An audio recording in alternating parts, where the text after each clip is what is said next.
At 6 a.m., there was already a beehive of activities at the headquarters of Rhino Charge 34th edition as the drivers, together with their team members, geared up for another exhilarating experience of Rhino Charge, this time in Nkotea Community Conservancy in the Ewasonyiro landscape, Samburu County. The bulk of the work to prepare the car is done way ahead of the competition. There are 13 guard posts scattered over approximately 100 square kilometers of rough terrain. The rules are straightforward. The driver who uses the least distance to get to all 13 guard posts with the least penalties would be crowned the champion. The drivers had only 10 hours to accomplish the challenge. The drivers began their quest in the various guard posts, with this year's special guest being UN Secretary General's Special Envoy for Road Safety and former FIA President Mr. Jean Todd flagging the drivers from Mantek. The safety of the drivers is paramount due to the harsh terrain. Are you where Andrew went? It starts by preparing our competitors with quite a lot of information in terms of safety measures they need to take on their vehicles and all of those kind of things. So we have those in place beforehand, and that takes place before the event. We do some pre-checking of those things and verify that we're on the right track. Each car is fitted with GPS trackers that enables the officials to pinpoint their locations in case of an emergency. The team includes a medical team with qualified doctors, and there's a helicopter on standby ready to ferry the injured person. Over the weekend, one of the competitors was stung by bees after their vehicle knocked down a beehive. We're able to mobilize the helicopter, so we have a helicopter supplied by Kiddle Helicopters. We were actually able to get that off the ground within a couple of minutes with a medic on board, with one of our team on board who could take the medic directly to the site of the accident. And, you know, an important thing to be in mind of here is we're not, somewhere easy to get to. They had to walk through the bush for 20 minutes to find this person who was injured.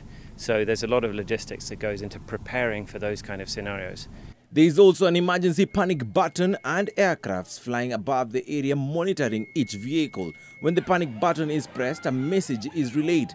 Each of the vehicles is also given 3 flags which are detected by the aircrafts when put to use.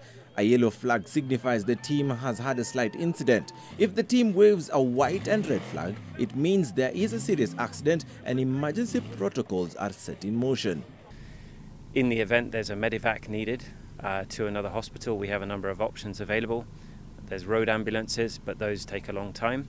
So again, we might mobilize either an AMREF medevac or a Boscovich medevac using using one of our sponsors who kindly provides us an aircraft. There is an accident. There is a helicopter that is on ground because this event is normally done in places where it is very difficult for the caravan to go to. So the helicopter has to airlift the person and take them to the airstrip for us to, in case the person is cannot be assisted on ground, then we have to airlift them back to Nairobi.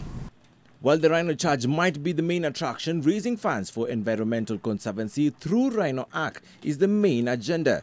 This year, 173 million Kenya shillings was raised to preserve Kenya's water towers. Personally, I believe it's absolutely vital for our future, and that the work that Rhino Arc does in protecting our mountain forests is a critical thing for the population of Kenya. This fits in squarely with what we as Safaricom call our sustainability agenda, which is about not just sustainable business but protecting our environment.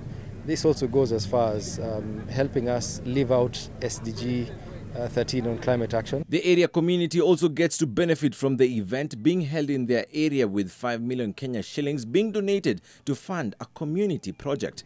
Apart from the cash injection, some of the sponsors directly influence the community. This year, one of the sponsors of Rhino Charge provided sanitary pads to the young girls of Nkotea community. Session with the girls, we asked them if they even know pads, and well, they do, which is good.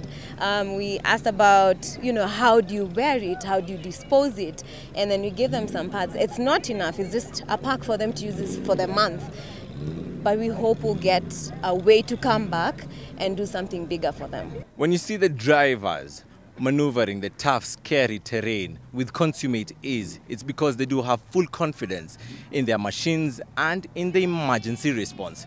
Elijah Oko reporting for NTV Sport, Samburu County.